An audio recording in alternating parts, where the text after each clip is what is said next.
Buenos días nuevamente. El día de hoy, pues, continuaremos en nuestro estudio de Marcos. Y estaremos viendo cómo nuestro Señor Jesucristo tiene compasión de una gran multitud, pero básicamente se interesa más en el entrenamiento de sus 12 discípulos en particular, porque son los hombres a quienes va a dejar asignado este ministerio para la institución de su iglesia. Y si vamos al texto, estaremos viendo o estaremos estudiando Marcos 6, del 30 en adelante. Marcos 6, del 30 en adelante. Entonces es hasta el 44. Son algunos versículos, son bastantes,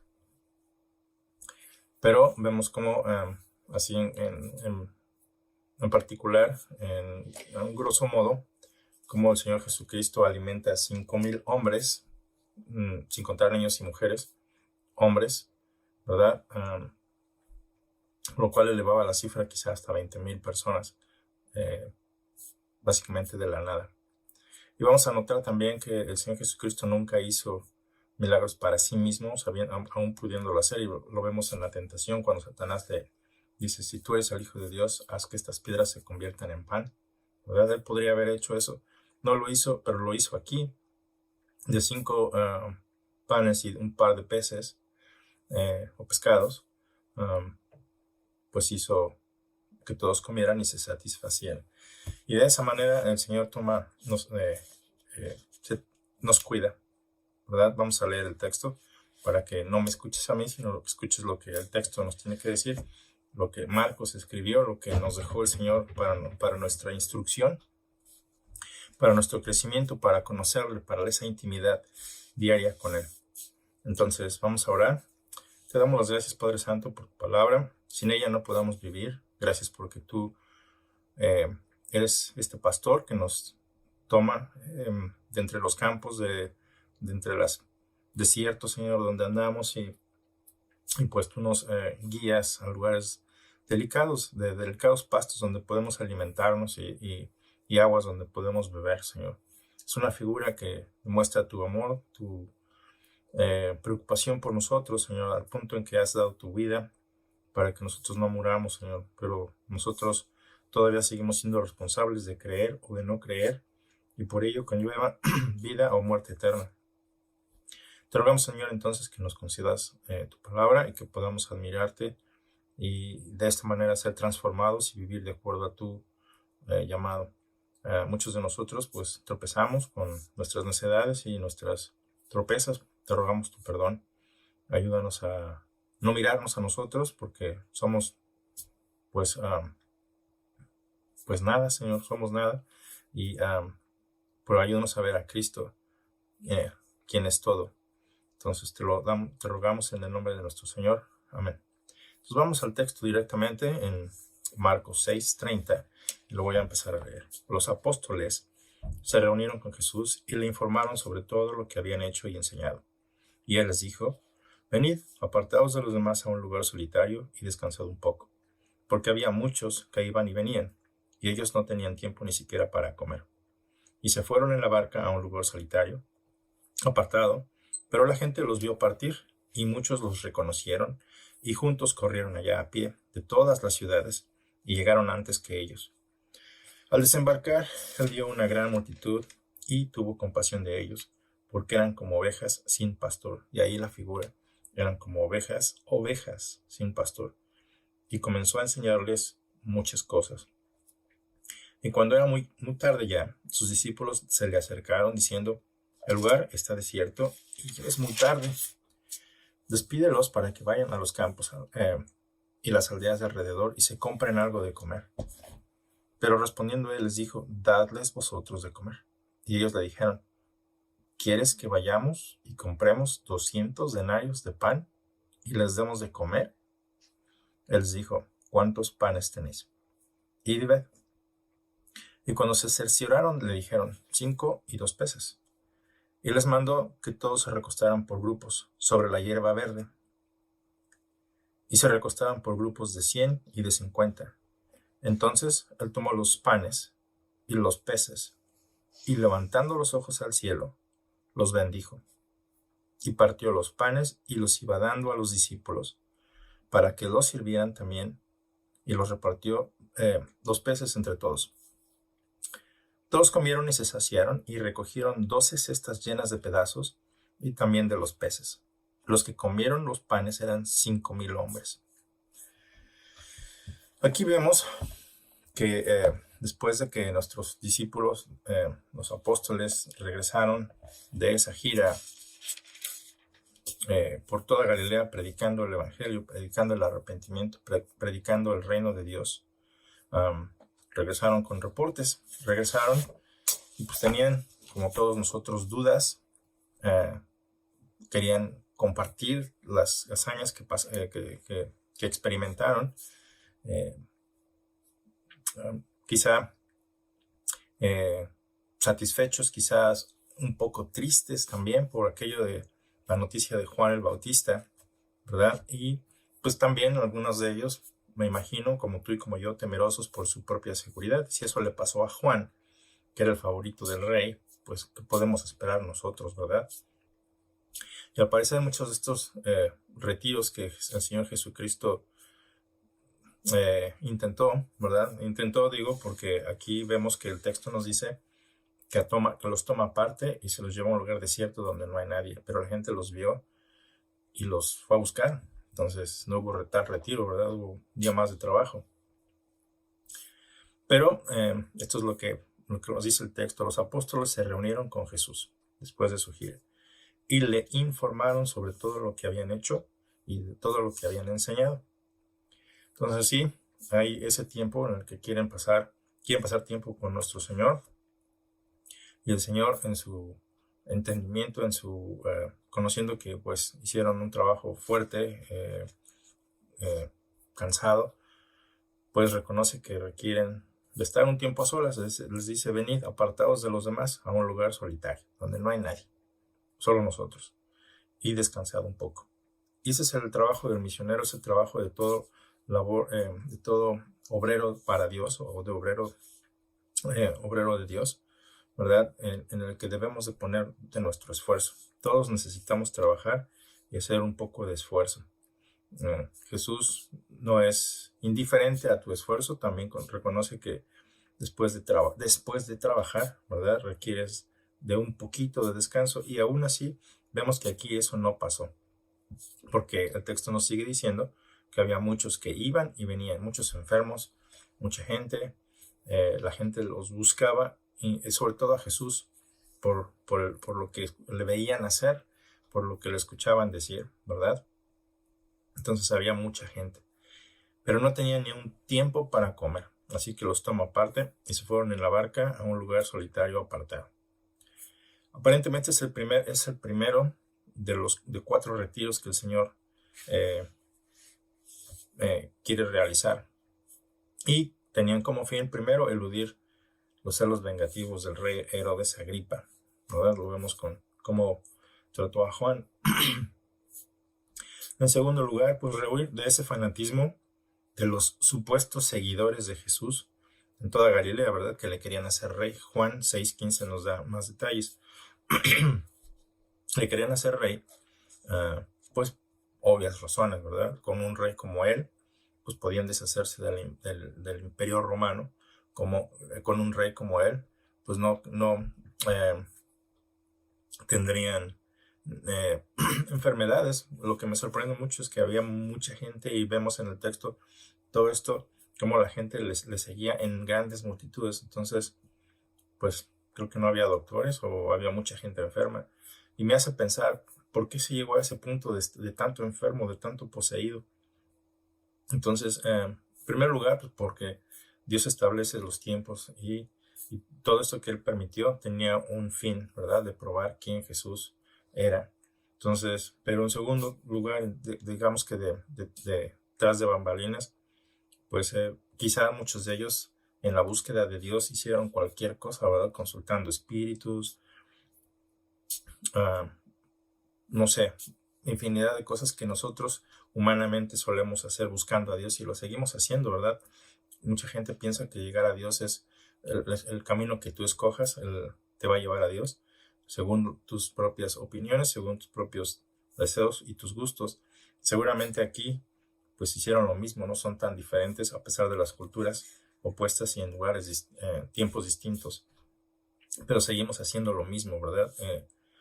En nuestro fanatismo buscamos acercarnos a Dios a nuestra manera, pero no hay más que una sola, Jesús. Entonces, Jesús rehusaba pues el fanatismo de esos seguidores que le querían hacer rey, y ese no era su propósito. Entonces, en tercer lugar, pues era escaparse también de esa hostilidad que los gobernantes judíos mostraban hacia Jesús, ¿verdad? Que en su envidia, en su enojo, en su ira le querían asesinar, y como no era el tiempo adecuado, pues se retiraba. Pero también tenía como propósito brindarles esta oportunidad de descansar, de retomar fuerzas pues para la tarea. Y como Galilea era una región pues bastante grande, pues había mucho trabajo, ¿verdad? Mucha gente enferma, y pues había que tomar ánimo. Pero especialmente lo hacía para enseñar específicamente y con más concentración a sus 12 discípulos. Hasta este punto donde estamos, al maestro, nuestro Señor Jesús, le queda menos de un año de vida aquí en el planeta Tierra. Entonces, a ese punto era importante el entrenamiento. El detalle es que en ese retiro fallido, la gente los vio partir. Quizá después, el texto no nos dice con detalle si lo tuvieron o no, tuvieron ese tiempo a solas, pero la gente los vio partir en una barca. Y muchos los reconocieron, y juntos corrieron allá a pie, dice las Escrituras, de todas las ciudades, Capernaum, Tiberias, no sé, de todas las ciudades que hemos estado mencionando, ¿verdad?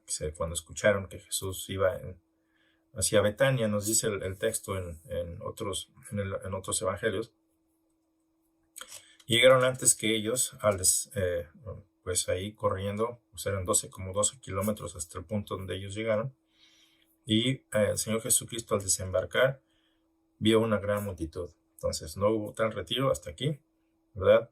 No hay, a pesar de un lugar desierto donde que al parecer Jesús conocía, pues la gente lo buscó, lo siguió, ¿verdad? A lo largo de la costa del mar de Galilea, del lago, pero el mar se le llama mar, y tuvo compasión de ellos, no los rehusó, no se hizo a un lado, lo cual nos enseña a nosotros a ser compasivos con la gente, ¿verdad? Cuando tenemos planes y los planes no funcionan como uno quiere, pues ser compasivos, no echar a la gente afuera, o pedirles que vengan en otra ocasión. Jesús aquí no hace eso, sino que tiene compasión de ellos. Y el motivo es porque tú y yo somos como esas ovejas sin pastor. Y una ovejita pues es un animal pequeño que requiere de su propia madre, pero si no tiene su propia madre de quien pueda ella proveerse de leche, ¿verdad? De protección contra los lobos, de protección contra el frío, en grupos, ¿verdad? Se protegen entre ellos. Pues cada quien, esas pequeñas ovejitas, cada uno por su lugar, pues se refleja en esto. Son como ovejas que no tienen un pastor que las cuide, que no tienen un pastor que vea por ellas, que les guía a pastos deliciosos y aguas no contaminadas o agua. Entonces lo primero que hace es comenzó a enseñarle muchas cosas. Vemos que Lucas nos dice que, a ver si es Lucas, dice...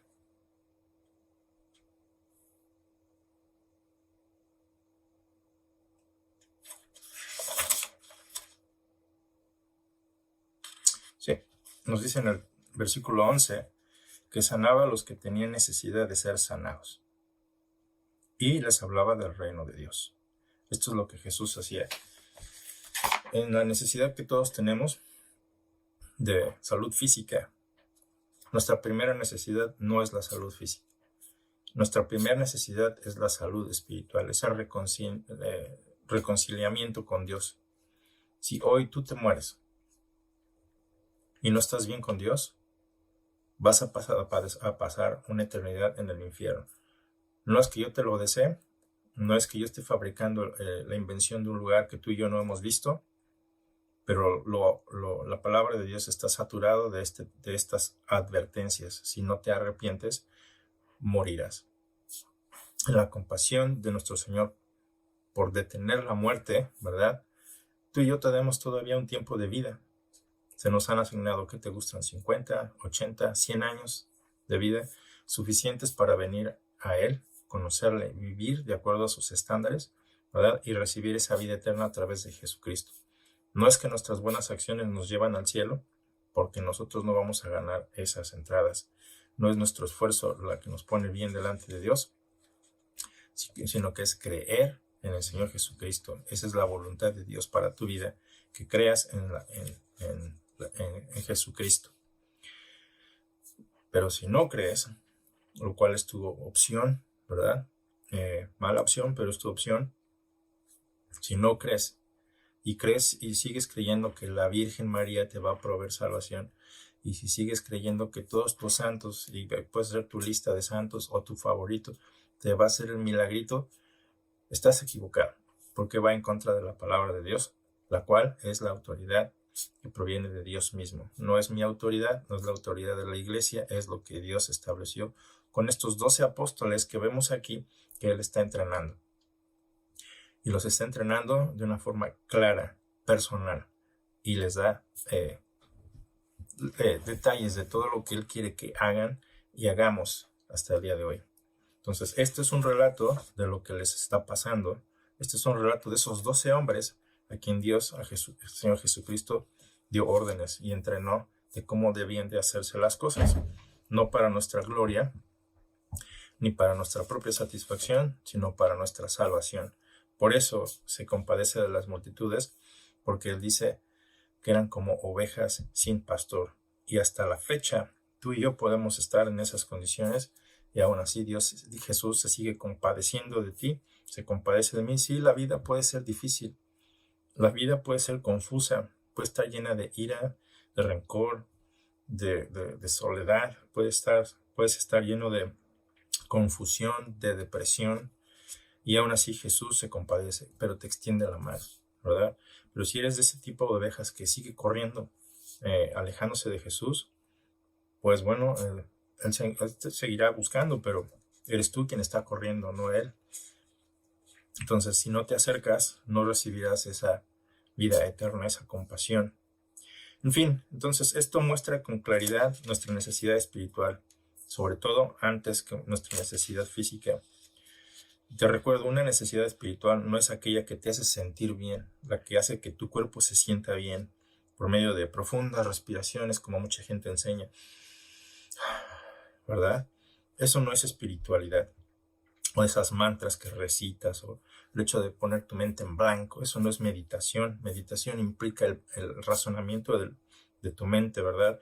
El analizar estas palabras que mucha gente dice, todo esto es basura, y nunca han leído la palabra de Dios y nunca se han detenido a entender, a ver, ¿por qué es esto? ¿Por qué estuvieron diciendo aquello?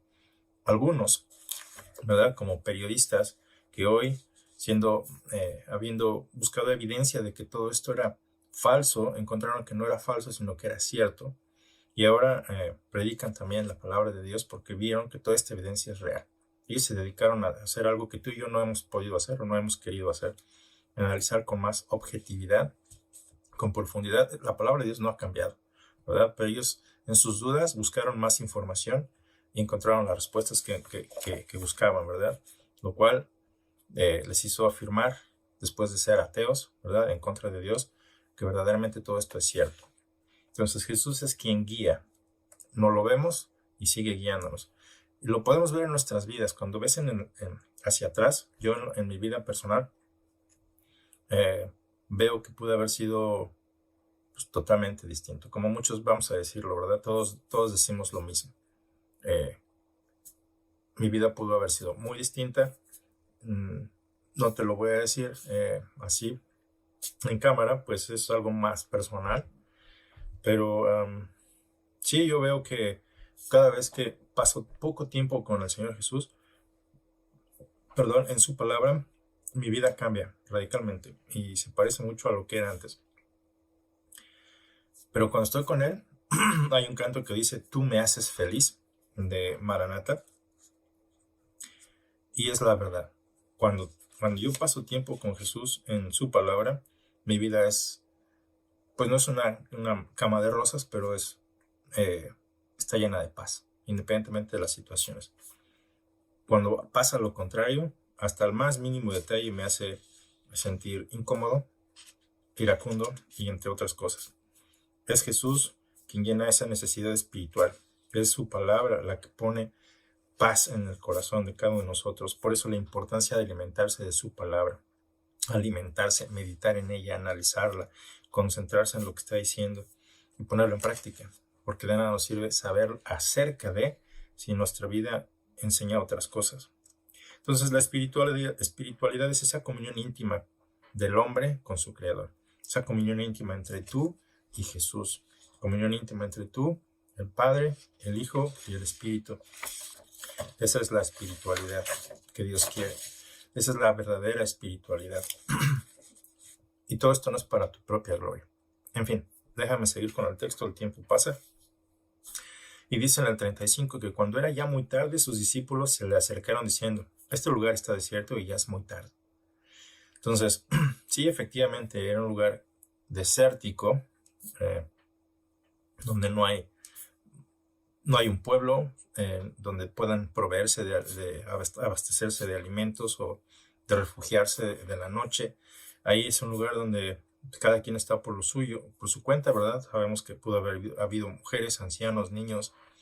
Pues estos discípulos están preocupados por su bienestar y sabes que ya tienen que irse, despídelos para que vayan a los campos o a las aldeas de alrededor y se compren algo de comer. Entonces estos son los 12 hombres que salieron en gira predicando el reino de Dios, a los cuales Jesús les dio poder sobre los demonios, ¿verdad? Les dio poder sobre las enfermedades, estuvieron sanando gente, estuvieron predicando, estuvieron liberando personas. Quizá algunas veces no fueron recibidos, ¿verdad? Y se movieron a otro lugar. Y estos son los hombres que le dicen a Jesús humanamente, dicen, a ver, lógicamente es tarde y no han comido, así que hay que despedirlos. Jesús les da un reto más.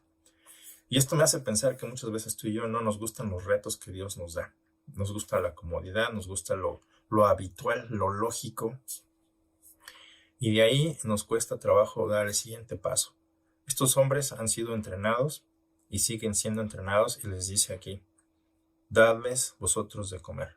Humanamente nuestra lógica nos guía y nos dice, a ver, ¿quieres que a esta hora ya se acerca la noche, de lo que te acabamos de decir? ¿Tú quieres que vayamos a las aldeas de alrededor caminando? Por cierto, como 12 kilómetros, quizá no sabemos cuál es la ciudad más cercana. Y compremos 200 denarios de pan. Y que traigamos ese pan y les demos de comer a toda esta multitud. Al final del texto nos dice que eran como 5,000 hombres. Y te repito, sin contar mujeres, niños, etc. Entonces eran como 20,000. La pregunta aquí era casi como sarcasmo. A ver, ¿quieres que qué? Que vayamos y compremos 200 denarios. Un denario era el salario de un día. Entonces, diciendo que eran 200 denarios, pues era como el salario de 8 meses. Entonces, imagínate la cantidad de pan que necesitarían comprar para traérselo a toda esta multitud. Por eso la pregunta es como que de sarcasmo. Dice, denles ustedes de comer. A ver, ¿quieres que vayamos y compremos 200 denarios de pan y les demos de comer? Y a veces que nuestro argumento contra Dios es de la misma forma. Cuando Dios nos pone a hacer algo que humanamente va más allá de nuestros límites, obviamente nos quejamos y argumentamos y decimos, es que esto no se puede hacer. Y ahí es donde nuestra fe en Jesús falla, ¿verdad? Porque no vemos claramente a quién estamos sirviendo. Entonces, no es que nos aventemos locamente a hacer algo, sino que veamos lo que Jesús puede hacer. Entonces, Jesús les está diciendo, ¿cuántos panes tienes? De los recursos que tienes, enséñame qué tienes. Entonces, cerciórate de lo que tienes Una vez haciéndolo, ellos dicen a Jesús, 5 panes y 2 peces, lo cual pues no es suficiente para alimentar 20,000 personas. Entonces Jesús da instrucciones de recostar a todos por grupos sobre la hierba verde. Es un detalle interesante que Marcos agrega, lo cual indica que había lluvias en ese tiempo, probablemente en la primavera, ¿verdad? Siendo un lugar desértico, no encuentras hierba verde. Pero vemos que sí lo había y lo recuestan sobre la hierba verde. Entonces Jesús, no hay alfombras, pero hay hierba verde. Ahí es donde estás más cómodo, relajado. Entonces hay un picnic ahí, ¿verdad? Se recuestan por grupos de 100 y de 50. Entonces, o semicírculos, por decirlo así. Era más fácil la repartición de los alimentos de esa forma. Y él toma los panes y los peces y dependiendo, ¿verdad? De siempre, levanta sus ojos al cielo donde está el Padre, ¿verdad? Y bendice los alimentos y empieza a partir los panes y los 2 peces, ¿verdad? Pero se los iba dando a los discípulos, poco a poco. Conforme lo iba necesitando, se los iba dando, se los iba dando, se los iba dando. Y aquí vemos ese milagro. En la tentación de Jesús en el desierto, él pudo haber hecho esto para sí mismo, ¿verdad? Fabricar pan para sí, para su hambre. Pero dependía de Dios, de su Padre. Y aquí vemos en su oración, lo primero que hace no es repartirlo. Lo primero que hace es mirar al cielo, donde su Padre está. Y esa es la relación que tú y yo debemos de comenzar a establecer con Dios. Siempre que tengamos una necesidad, siempre que tengamos un reto, empecemos por mirar al cielo. Mirarlo no como retando al que vive ahí, sino como agradeciéndole y sabiendo, haciéndoles, no como si Él no supiera, pero sabiendo que nosotros dependemos de Él y que Él nos ve. No sé cómo lo hace, pero Él nos ve. Entonces, aquí Jesús mira al cielo donde su Padre está, bendice sus alimentos y se los empieza a repartir. Marcos nos dice que todos, sin excepción de las personas que estaban ahí, se comieron y se saciaron. Y eso pudo haber incluido a los discípulos, ¿verdad? Al mismo Jesús. Y todos tuvieron ahí una comunión interesante. Y aquí es donde las multitudes, viendo que este tipo de milagros que Jesús podía hacer, atestiguando 5,000 hombres con sus familias, atestiguando que Jesús, este líder, puede fabricar alimentos de la nada, pues este es el líder que necesitamos hacer rey, ¿verdad? Y por eso es que muchas veces Jesús se retiraba para alejarse de esas multitudes o seguidores. Lo vemos cuando en su crucifixión cambiaron de opinión, ¿verdad? De buscarle siempre para cubrir sus necesidades, ¿verdad? El día que no cumplió sus expectativas, pues decidieron que era tiempo de matarle. Y bueno, aquí vemos que todos comieron y se saciaron. Y le buscaban continuamente para hacerle rey. Con un poder así, este es el líder que necesitamos. Pero en fin, aquí nos conlleva a un dato interesante. ¿Por qué entonces los milagros? ¿Para qué son los milagros? ¿No son para mi satisfacción? ¿Por qué Jesús ejerce estos milagros? ¿Para qué? ¿Para qué nosotros hoy pedimos al cielo que Dios nos haga milagros? ¿Cuál es el propósito de esos milagros? Y nos tiene bien confundidos porque de ahí es donde salen muchas más religiones buscando para sí mismo, para ti mismo, que el cielo te haga algo para tu propia satisfacción. Entonces, nuevamente te repito, Jesús siempre rehusó hacer cualquier milagro para sí mismo, pero sí hizo muchos para favorecer a otros, y lo vemos en este caso. Entonces, los que comieron, nos dice Marcos, que eran 5,000 hombres. ¿Qué es un milagro entonces? ¿Qué es un milagro?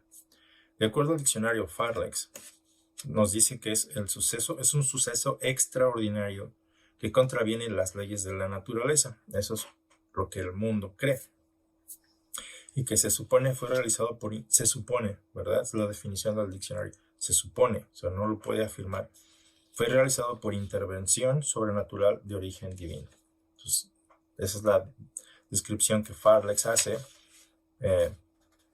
Y bueno, obviamente dice suceso extraordinario que contraviene las leyes de la naturaleza. No es que las contravengan, y no se supone, son. También dice que es un suceso o una cosa rara, extraordinaria o maravillosa. Y sí, en ese sentido, pues es extraordinaria y es maravillosa. En teología nos dice que es un hecho sensible superior al orden natural atribuido a Dios. Es un suceso o una cosa rara. Eso es lo que el diccionario nos define, es lo que encontré en el diccionario.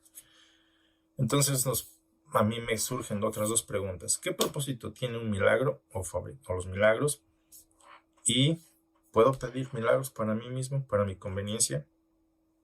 Hasta este punto Jesús se la ha pasado todo el día enseñando a sus discípulos y a la gente, sanando a la gente, y pues esto es en Mateo 14:14, ahí lo puedes ver, toda la multitud de la cual se está compadeciendo, porque nos dice nuevamente el texto, ¿verdad? Como pastor de ovejas extraviadas, ¿verdad? Él está tomando sus necesidades en consideración. Todo esto está sucediendo, te decía al principio, en Bethsaida. Por cierto, este lugar era el lugar de Andrés, el hogar de Andrés, de Pedro y de Felipe, según Juan 1:44 y el 12:21, es lo que Juan nos dice que era donde Andrés, Pedro y Felipe solían vivir. Entonces no era tan extraño para ellos. También este lugar era donde Jesús sanó a un ciego en los alrededores de este pueblo, según Marcos 8:22. Pero volviendo a lo que quería decirte, la definición de un milagro es una intervención sobrenatural en el mundo externo, que aporta una revelación singular de la presencia y del poder de Dios. En otras palabras, se trata de, dentro de la acción ordinaria de las fuerzas de la naturaleza, es una interferencia del autor de la naturaleza. Es un acontecimiento que no resulta de una simple combinación de fuerzas físicas, sino que proviene de un acto directo de la voluntad de Dios. En un sentido más estricto, no se le da el nombre de milagro a cualquier hecho o acontecimiento debido a causas sobrenaturales y a coincidencias extraordinarias calificadas en ocasiones de providenciales. Para la Biblia, toda la naturaleza depende totalmente del Creador. No se trata de un universo puramente material, gobernado por leyes inmutables, ¿verdad? Como leyes de la gravedad, etcétera, etcétera. No se trata solamente de eso, sino todo al contrario. Todo acontecimiento natural es considerado sencillamente, a la luz de la Biblia, como un acto de la libre voluntad de Dios. Ya sea que llueva, ya sea que haya sol o que salga el sol, los temblores que no nos gustan o cualquier otra cosa, todo proviene de la voluntad de Dios. Así que la esencia de un milagro no es aquella que se le llama sobrenatural, sino que constituye una prueba clara y singularmente notable del poder de Dios, ¿verdad? Y de la libertad que Él usa para cumplir sus propósitos en la naturaleza. Entonces, no es que sea algo sobrenatural, sino que es la intervención de Dios en lo natural.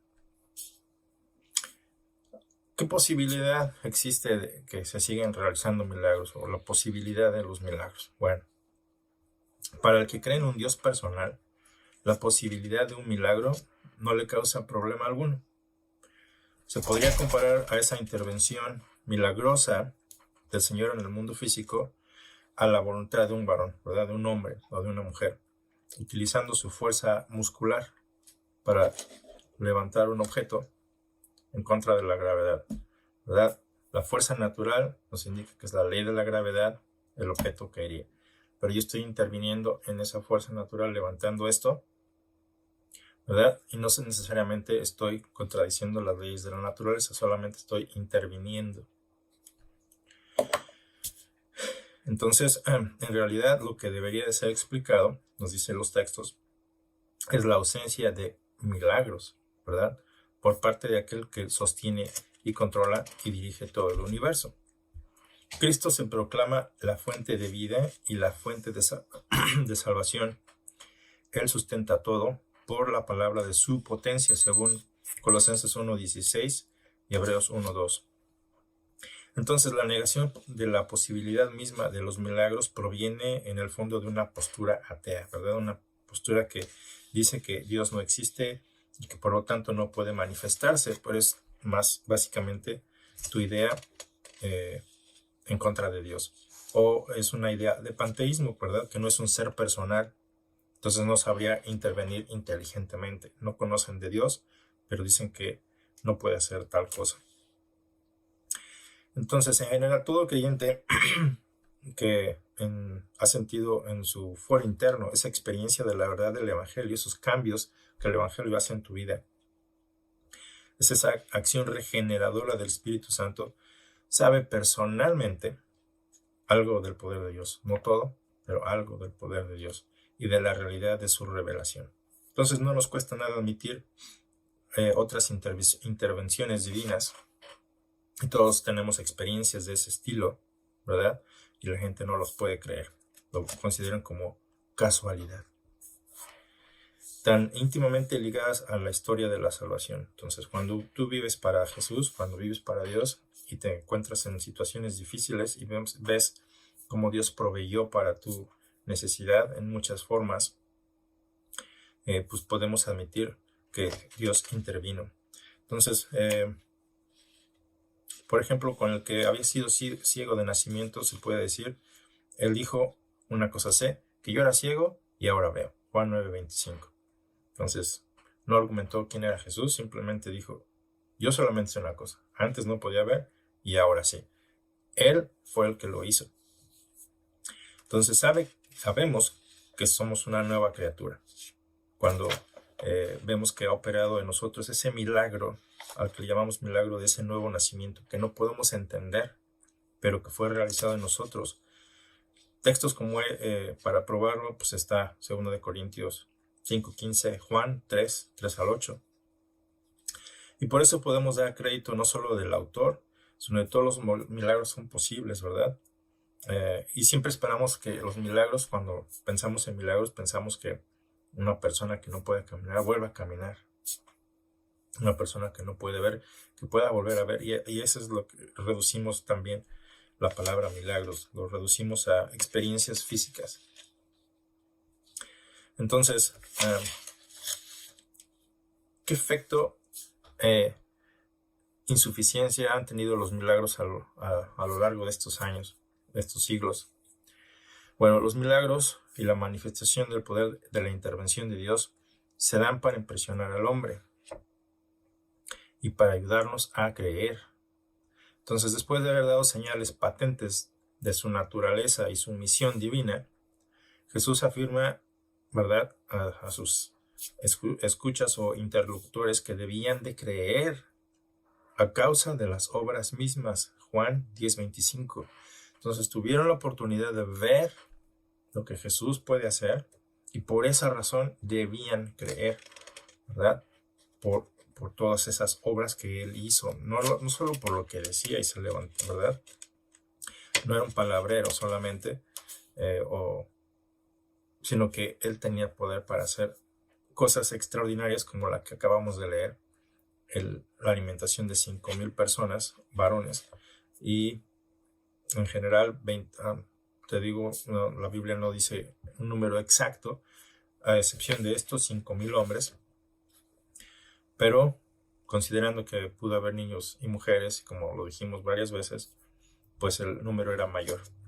Entonces afirma que también Jesús, sus obras dan testimonio de quién es Él, es Dios, es de su autoridad, sus obras hablan de su autoridad.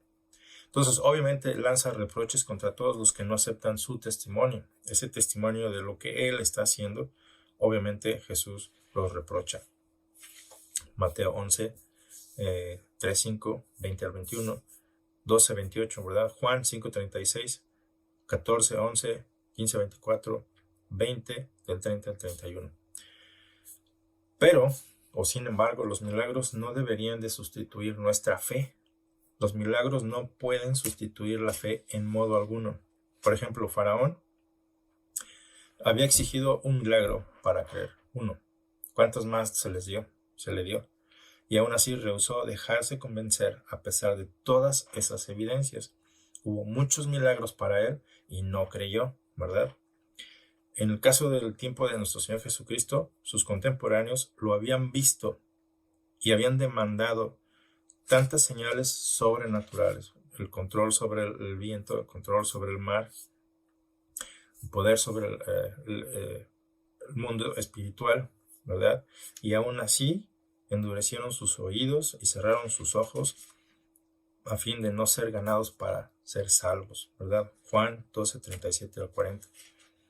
Entonces hay una búsqueda de milagros que procede de nuestra carne, ¿no? Buscamos un milagro, no necesariamente de la fe, proviene de nuestra carne, ¿verdad? La de Herodes, por ejemplo, ella siempre estaba buscando fascinación, ¿verdad? Cosas extraordinarias, y le dice, lo puedes ver en Lucas 23:8, le dice a Jesús en tono de reproche, Jesús le dice a él, si no viereis señales y prodigios, no creeréis. Juan 4:48. Entonces, en realidad es el creyente verdadero el que está dispuesto a creer, el que ve el milagro que Dios puede hacer, ¿verdad? Y saca un beneficio personal, un beneficio espiritual básicamente. Dice en Juan 11:40 y Mateo 9:29 que si crees, verás la gloria de Dios. Si no crees, no verás a Dios.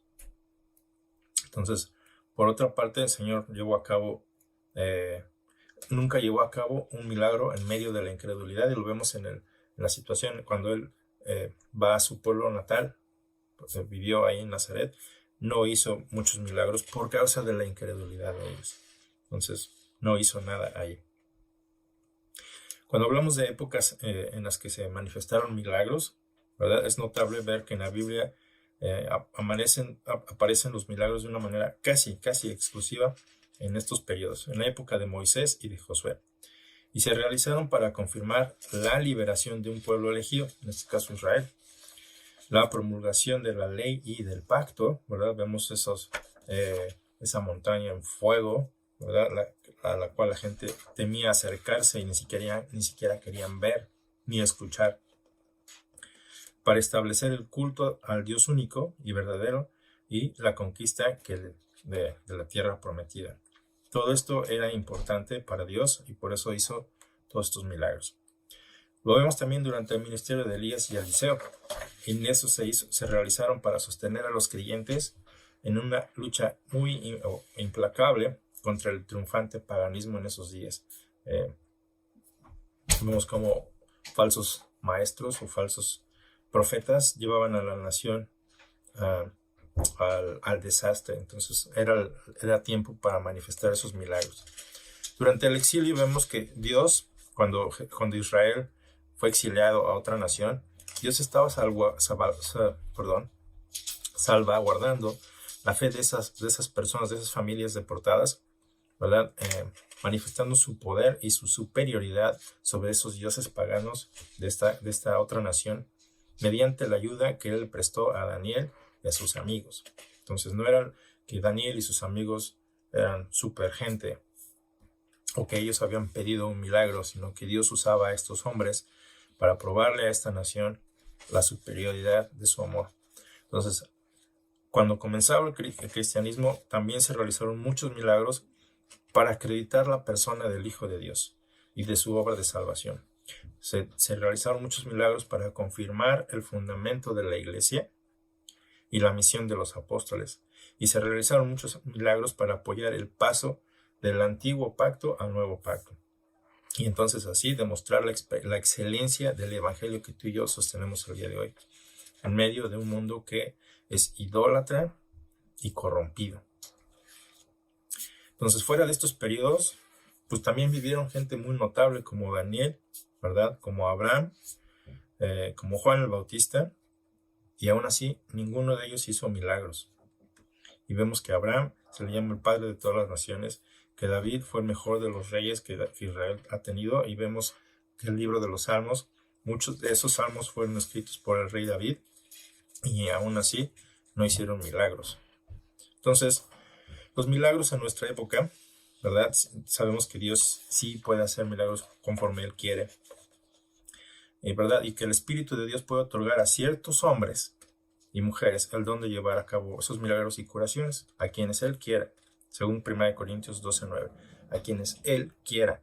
No es que tú quieras y exijas, ¿verdad? O que digas, es que yo tengo el don de fulano y te sientas superior. Ahí ya tienes un problema. Entonces es importante que no te olvides que tales manifestaciones tienen primero que estar en pleno acuerdo con la palabra de Dios. Si no están de acuerdo a la palabra de Dios, estás engañándote o siendo usado de una manera, pues quizá por Satanás mismo. Por otra parte, se han hallado ausentes en ciertas épocas los milagros, ¿verdad? Incluso en tiempos de avivamiento y del ministerio de eminentes servidores de Dios como lo fue Hudson Taylor, Spurgeon, Moody. Estos son solo por citar los hombres que se algunos, ¿verdad? Entonces sería erróneo aplicar un término milagroso solo a los dones de curación o de lenguas. Eso sería erróneo. Cada manifestación del Espíritu de Dios, por ser un don de Dios, es sobrenatural y por ello es poderoso, ¿verdad? Como por ejemplo el don de sabiduría, el don de conocimiento, el don de la fe, el don de discernimiento y de enseñanza. Entonces todos ellos también son milagrosos. Milagros falsos. Ya me extendí un poquito. El poder de Satanás siempre está activo, sin cesar. Y la Biblia nos pone en una constante guardia en contra de ello. Por ejemplo, los magos de Egipto se mostraron también capaces de imitar hasta cierto nivel algunos de los milagros que realizó Moisés. También lo ves en Éxodo. Simón el mago, por ejemplo, en Hechos 8:9, tenía atónita a toda un pueblo, a Samaria, por esos actos de magia que él realizaba, pero ahora no venían de Dios. Lucas también cita a otro mago llamado Elimas en Hechos 13:6 al 12, y también menciona los libros usados que se usaban también para ejercer artes mágicas. Entonces es evidente, como ahora, que se daba buena parte de superchería en prácticas mágicas. Entonces hay cierta cosas extrañas a que se les llaman milagros, pero que no provienen de Dios. Entonces Cristo y sus apóstoles hablaban abiertamente acerca de grandes hombres y milagros que ellos hacían, ¿verdad? Que falsos profetas estaban realizando con el objetivo de seducir, inclusive, si fuera posible, a los mismos elegidos, según Mateo 24:24, y eso es para nuestro futuro, si no es para el futuro cercano. Esos falsos maestros tendrán la posibilidad de realizar milagros. Entonces, estas señales son a veces engañosas y obviamente hablan de la carrera del anticristo y del fin de los tiempos. Entonces, ahora como entonces son suscitados por el poder de Satanás, y lo puedes constatar en 2 de Tesalonicenses 2, 9 al 12, 1 de Timoteo 4, 1 al 2, y Apocalipsis 13, 13 al 15. Te estoy dando todos estos versículos para que tú lo leas en tu tiempo libre, no lo deseches. Entonces, ¿podemos tener un sistema para discernir milagros verdaderos de los falsos? Yo creo que sí. Se debe utilizar siempre la palabra de Dios. La palabra de Dios tiene un sistema de alarma, ¿verdad?, que nos advierte contra toda falsedad. Entonces, si una señal contradice los mandamientos divinos, tiene que ser rechazada resueltamente, según Deuteronomio 13, del 1 al 5. Ahí lo puedes constatar. Si con ello se busca la gloria y la ventaja personal, pues no ha sido dado por el Espíritu de Dios. Nunca se ha efectuado un milagro para la gloria de sí mismo, y lo acabamos de ver en el caso de nuestro Señor Jesucristo. Lo puedes ver también en 1 Corintios 12:6. Los milagros auténticos siempre van a manifestar la grandeza y la santidad de Dios, no tu gloria. Entonces, por lo que no pueden venir prodigios absurdos y pueriles, por ejemplo, esos evangelios apócrifos, ¿verdad?, que hablan de la leyenda de los santos en la Edad Media. Es por decir un ejemplo. También deben ser rechazados todos aquellos que pretenden apoyar dogmas antibíblicos, como la transubstanciación de los objetos que usan en ritos católicos, la Inmaculada Concepción de María o la doctrina del purgatorio. Todo eso son dogmas que pretenden que son antibíblicos, en pocas palabras. Entonces, todos esos milagros no son bíblicos. En nuestra época cercana al fin, ¿verdad?, van a abundar prodigios engañosos en un mundo muy religioso y ocultista. Entonces, el cristiano verdadero debe tener esa arma, ¿verdad? Debe armarse decididamente de esa fe que recibe por parte de la palabra de Dios y detectar lo que verdaderamente es un milagro. Deben tener ese discernimiento, ¿verdad?, para rechazar las tretas del enemigo. Entonces, el Señor en un día venidero, no sé cuándo, ¿verdad?, Él va a echar de su presencia a mucha gente que pretendía haber llevado a cabo milagros en su nombre. Y lo puedes ver en Mateo 7, 22 al 23. Entonces, el hecho de que se hagan milagros o haya habido milagros y que gente haya tenido la capacidad de hacer milagros, nunca fueron para su propia gloria y no fueron ni siquiera para la gloria de gloria personal de Jesucristo. Era para mostrar quién era Él, ¿verdad? Que obviamente en su humanidad los usaba para servir, pero en su deidad son para gloria de Dios. Entonces, Marcos nos muestra quién es Jesús. No era solamente un buen hombre, ¿verdad?, que hacía cosas bonitas o que decía cosas bonitas, sino que es el que sustenta el universo. Es el que sustenta tu vida, que sustenta nuestro futuro. Y si no vienes a Cristo el día de hoy, no venimos en arrepentimiento y solamente nos volvemos oyentes y nos habituamos a nuestra religión, pero nos alejamos en nuestro corazón de Dios. Somos solamente adoradores de palabra y no de hechos. Entonces, Jesucristo nos dijo que aquí está alimentando a estos hombres de una manera física, pero sus palabras son las que necesitamos más, ¿verdad? Su enseñanza es la que nos da vida eterna, y esa es la que necesitamos para dar un buen testimonio de Él, ¿verdad?, ante los incrédulos.